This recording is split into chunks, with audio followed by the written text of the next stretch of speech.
Here is one of those odd questions I have received from one of our viewers who wanted to know what the building code requirements were for the thickness of the stair tread materials. And I think if you just want the short version, 3/4 of an inch materials should work fine for your risers or your treads when using standard floor sheathing rated materials like O.S.B or plywood. And if you're going to space the stair stringers farther than 18 inches on center, you can always go to a thicker material or reduce the on-center spacing of the stringers.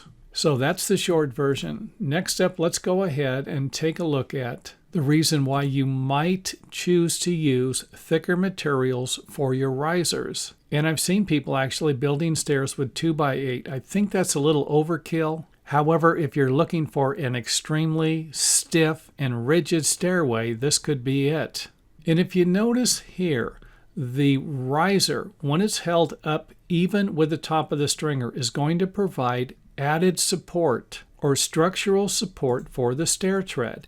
It's going to firm up this section in between the stringers. However, you won't have the same result over here unless you attach the riser somehow to the tread or install blocks underneath these areas to eliminate stair squeaking.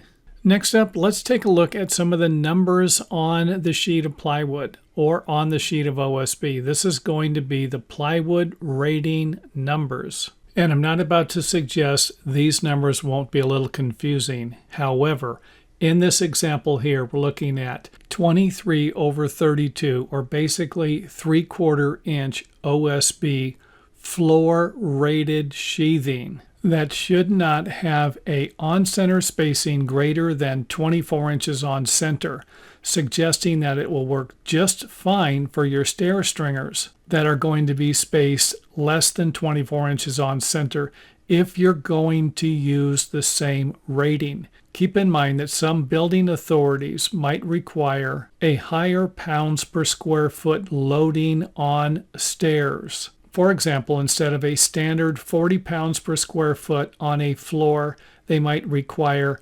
100 pounds per square foot. I actually had this happen to me one time. And I would like to wrap the video up with one last comment, and that would be the fact that I have built over 1,000 stairways with either 2x12 or 2x14 stair stringers spaced no more than 18 inches on center using 3/4 inch O.S.B or 3/4 inch plywood, if that will help with your final decision because you have no interest in checking with your local building department or local building authorities.